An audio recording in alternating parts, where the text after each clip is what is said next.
The next sutta is 55.7. On one occasion, the Blessed One was walking on tour among the Kosalans, together with a great sangha of monks, when he reached the Brahmin village of the Kosalans, named Bamboo Gate. Then the Brahmin householders of Bamboo Gate heard, "It is said, sirs, that the ascetic Gotama, the son of the Sakyans, who went forth from a Sakyan family, has been walking on tour among the Kosalans, together with a great sangha of monks, and has arrived at Bamboo Gate. Now a good report concerning that Master Gotama has spread about thus. That Blessed One is an Arahant, Sammasambuddha, accomplished in true knowledge and conduct, fortunate, knower of the world, unsurpassed leader of persons to be tamed, teacher of devas and humans, the enlightened one, the Blessed One. Having realized by his own direct knowledge this world with its devas, Mara and Brahma, this generation with its ascetics and Brahmins, its devas and humans, he makes it known to others. He teaches a Dhamma that is good in the beginning, good in the middle, good in the end, with the right meaning and phrasing. He reveals a holy life that is perfectly complete and pure. It is good to see such Arahants." Then those Brahmin householders of Bamboo Gate approached the Blessed One. Having approached, some paid homage to the Blessed One and sat down to one side. Some greeted the Blessed One, and having exchanged greetings and cordial talk, sat down to one side. Some extended their joint hands in reverential salutation towards the Blessed One, and sat down to one side. Some announced their name and clan to the Blessed One, and sat down to one side. Some remained silent, and sat down to one side. Sitting to one side, those Brahmin householders of Bamboo Gate said to the Blessed One, "Master Gotama, we have such wishes, desires and hopes as these. May we dwell in a home crowded with children. May we enjoy Kasi or Kasian sandalwood. May we wear garlands, scents and unguents.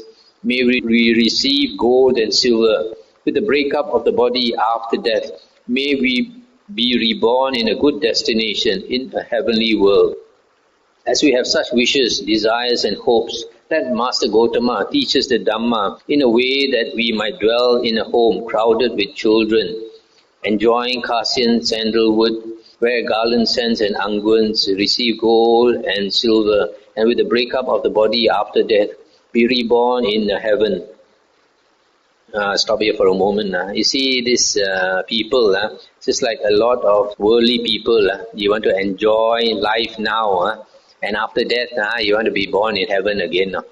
Who doesn't want? And the Buddha said, "I will teach you householders a Dhamma exposition applicable to oneself. Listen to that and attend closely. I will speak." "Yes, sir," those Brahmin householders of Bamboo Gate replied. The Blessed One said, "What householders is the Dhamma exposition applicable to oneself?" "Here, householders, a noble disciple reflects thus, I am one who wishes to live, who does not wish to die. I desire happiness and am averse to suffering. Since I am one who wishes to live and does not wish to die, and I desire happiness and am averse to suffering, if someone were to take my life, that would not be pleasing and agreeable to me. Now if I were to take the life of another, of one who wishes to live, who does not wish to die, who desires happiness and is averse to suffering, that would not be pleasing and agreeable to the other either. What is displeasing and disagreeable to me is displeasing and disagreeable to the other person too. How can I inflict upon another what is displeasing and disagreeable to me? Having reflected thus, he himself abstains from the destruction of life, exhorts others to abstain from the destruction of life, and speaks in praise of abstinence from the destruction of life. Thus, this bodily conduct of his is purified in three respects. Stop here for a moment. So here the Buddha says, because you don't want others to take your life, you should not take the life of others also, because they also value their life. Then the Buddha said, you practice in three ways. First, you keep the precept yourself, and then you exhort others, encourage others to keep the precept, and then you speak in praise of keeping the precept. So these are the three respects.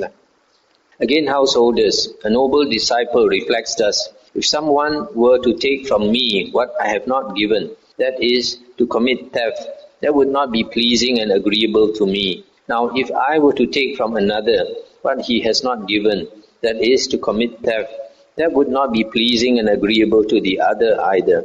What is displeasing and disagreeable to me is displeasing and disagreeable to the other too. How can I inflict upon another what is displeasing and disagreeable to me?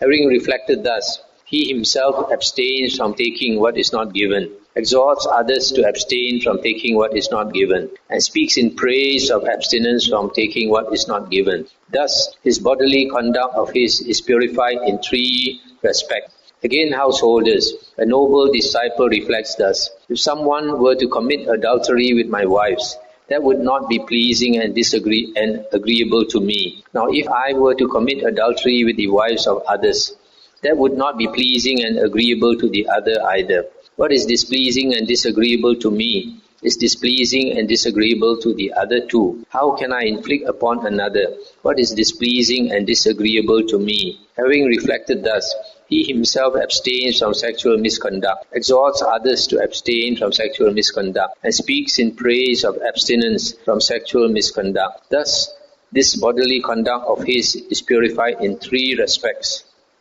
Again, householders, a noble disciple reflects thus: if someone were to damage my welfare with false speech, that would not be pleasing and agreeable to me. Now, if I were to damage the welfare of another with false speech, that would not be pleasing and agreeable to the other either. What is displeasing and disagreeable to me is displeasing and disagreeable to the other too. How can I inflict upon another what is displeasing and disagreeable to me? Having reflected thus, he himself abstains from false speech, exhorts others to abstain from false speech, and speaks in praise of abstinence from false speech. Thus, this verbal conduct of his is purified in three respects. Again, householders, a noble disciple reflects thus: if someone were to divide me from my friends by divisive speech, that would not be pleasing and agreeable to me. Now, if I were to divide another from his friends by divisive speech, that would not be pleasing and agreeable to the other either. Thus, this verbal conduct of his is purified in three respects in the same way. Again, householders, a noble disciple reflects thus: if someone were to address me with harsh speech or coarse speech, that would not be pleasing and agreeable to me. Now, if I were to address another with harsh speech, that would not be pleasing and agreeable to the other either.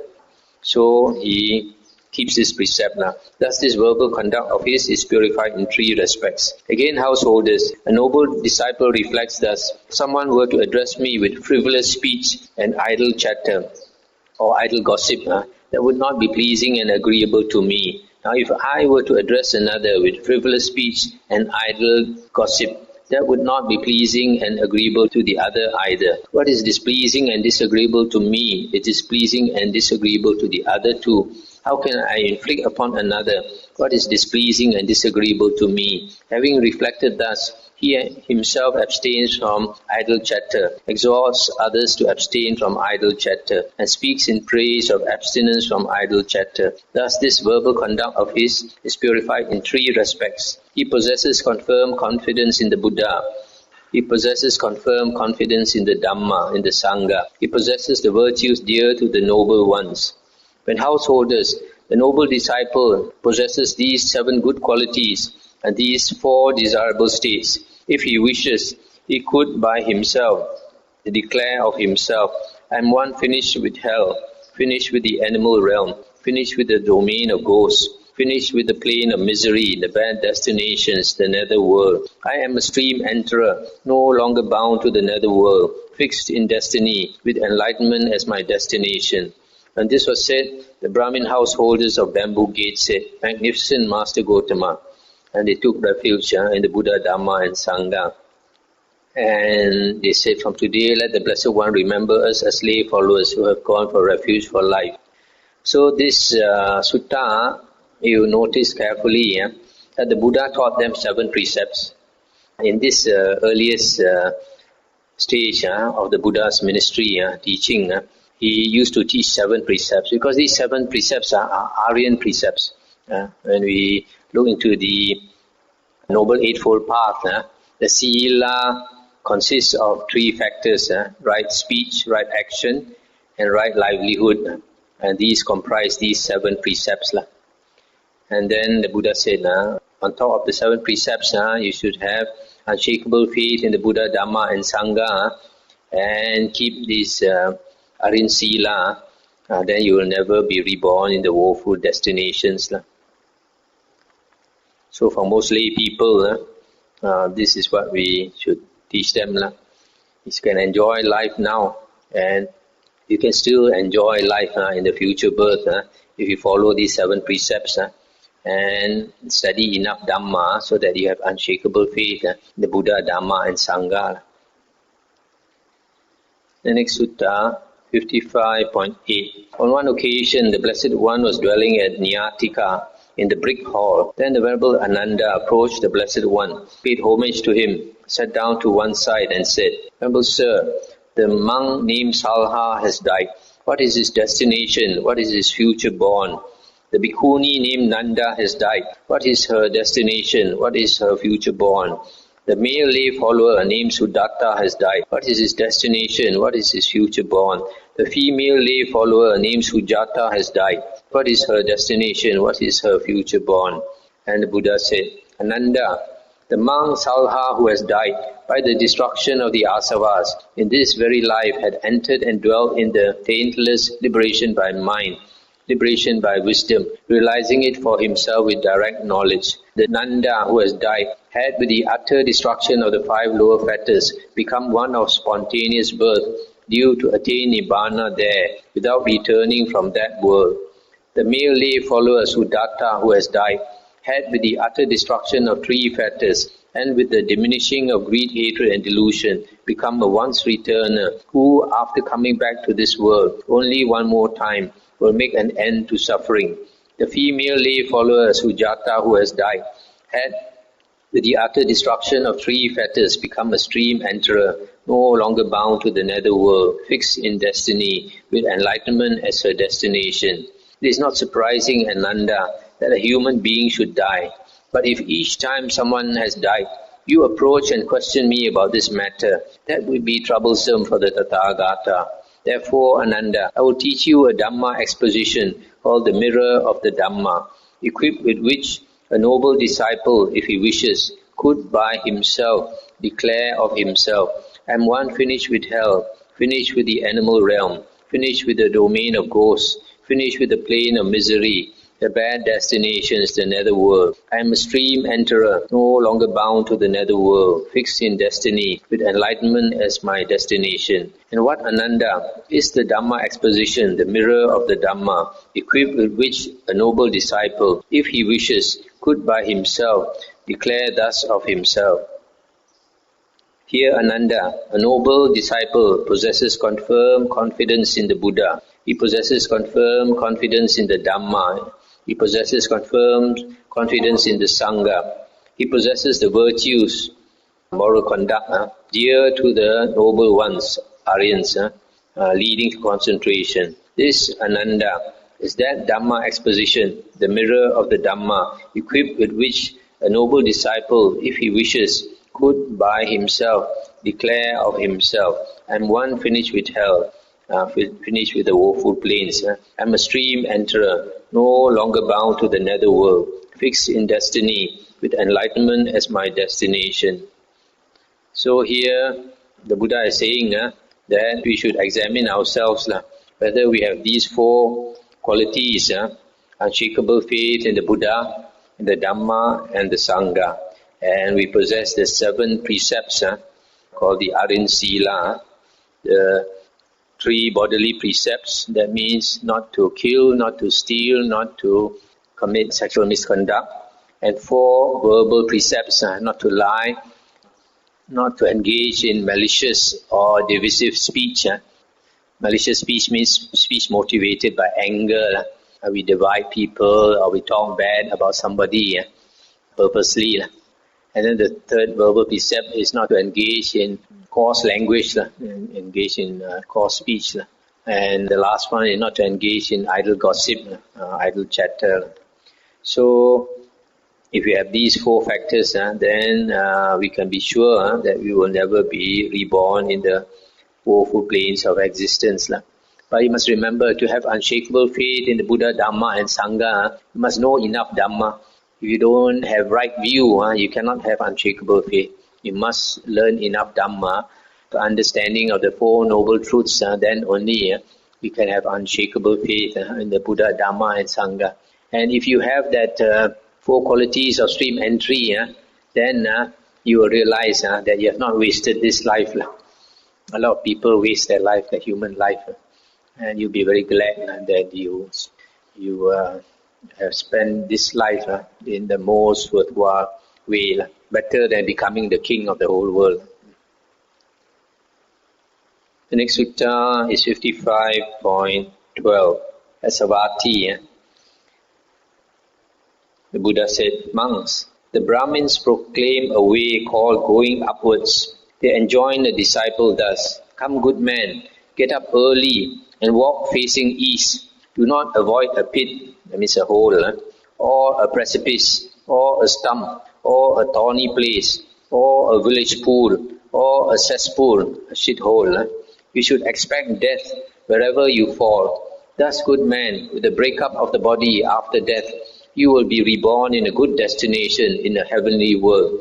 Now, this practice of the Brahmins, monks, is a foolish course, a stupid course.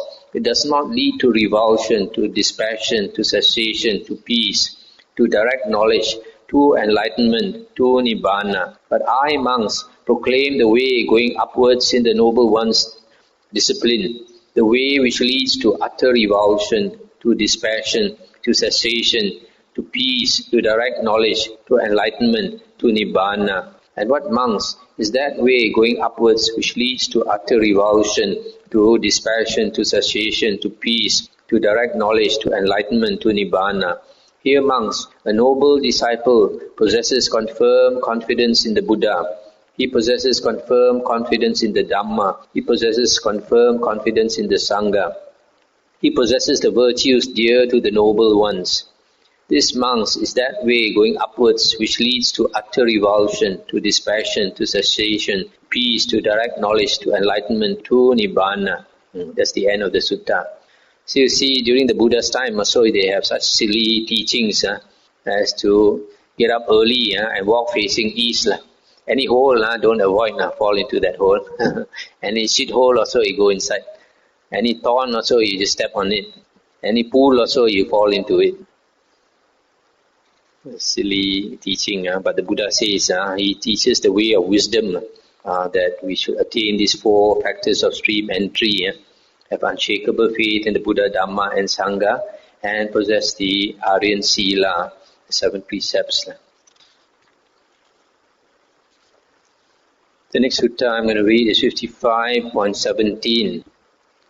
The Buddha said, monks, those for whom you have compassion and who think you should be heeded, whether friends or colleagues, relatives or kinsmen, these you should exhort, settle and establish in the four factors of stream entry. What for? You should exhort, settle and establish them in confirmed confidence in the Buddha. Monks, there may be alteration in the four great elements, in the earth element, water element, heat element, air element, but there cannot be alteration in the noble disciple who possesses confirmed confidence in the Buddha. Therein this is alteration, that the noble disciple who possesses confirmed confidence in the Buddha might be reborn in hell, in the animal realm, or in the domain of ghosts. This is impossible. You should exhort, settle and establish them in confirmed confidence in the Dhamma. You should exhort, settle and establish them in confirmed confidence in the Sangha. And you should establish them in the virtues dear to the Noble Ones, Aryan Sila, leading to concentration. Monks, there may be alteration in the four great elements, but there cannot be alteration in the noble disciple who possesses the four factors. Therein this is alteration, that the noble disciple who possesses four factors might be reborn in the woeful plains. This is impossible. Those for whom you have compassion and who think you should be heeded, listen. Whether friends or colleagues, relatives or kinsmen, These you should exhort, settle and establish them in the 4 factors of stream entry. That's the end of the sutta. So the Buddha is saying that those people who are near and dear to us and who also are willing to listen to us, we should bring them to have unshakable faith in the Buddha, Dhamma and Sangha, and to keep the Aryan Sila, the 7 precepts. And the Buddha says, somebody who has these 4 factors of stream entry, it is impossible that they will be reborn in the woeful plains.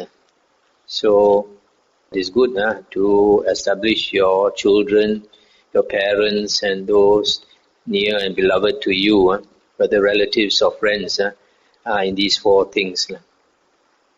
Okay, I think I'll stop here for tonight. We can discuss anything.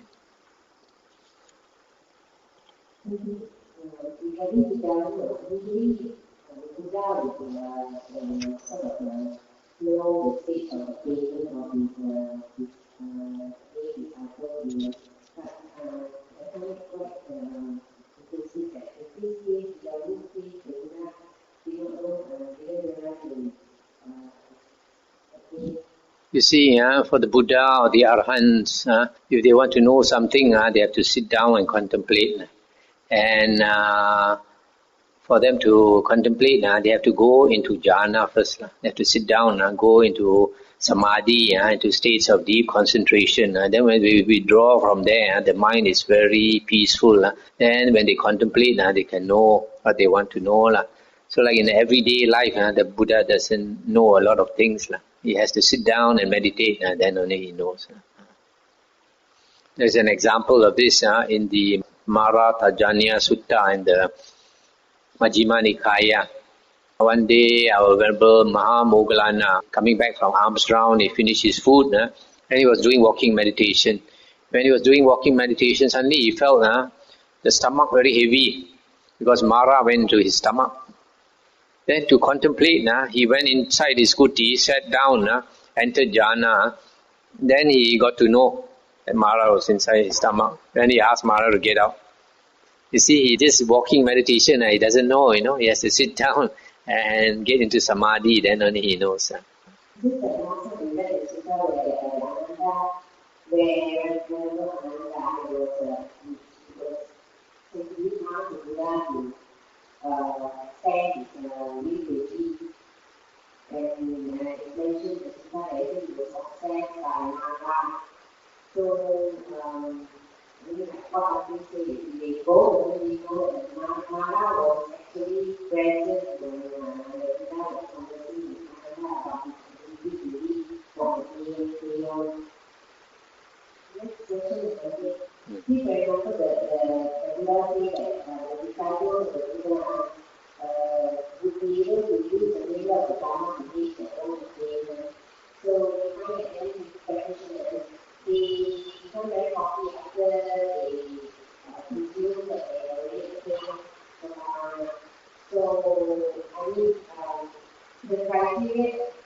Yes, but the problem with nowadays, these people who practice vipassana meditation is that they use a different criteria.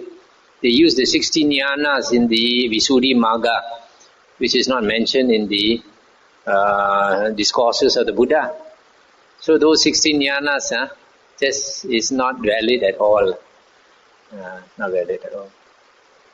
We know of a few people who have attained all these 16 jhanas and then you give up Buddhism, they change their religion.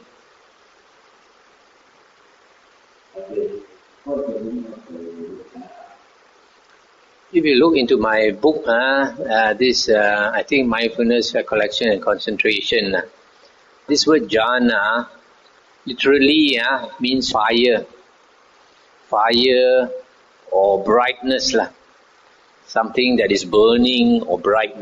Okay, so when applied to meditation, when we enter the state of jhana, your mind becomes bright, burns like fire. That's why, like the Buddha is called Angirasa. Light streams out from his head, the aura Where does this aura come from? From the fire within. This fire is due to meditation. When the mind becomes one-pointed, the energy is focused at one point. So it's like a laser beam full of energy. So because of that, light is emitted. Especially at the fourth jhana, upwards. The Buddha says, when a person attains the fourth jhana, the whole body becomes bright. So this brightness is not from outside. The brightness is from within. There are some people, they talk about seeing a nimitta, and the nimitta becomes bright. But like Ajahn Mahabua, Tongpo Mahabua in Thailand, he says that the light comes from within the chest, the light comes outwards. It's getting quite noisy, you probably have to stop.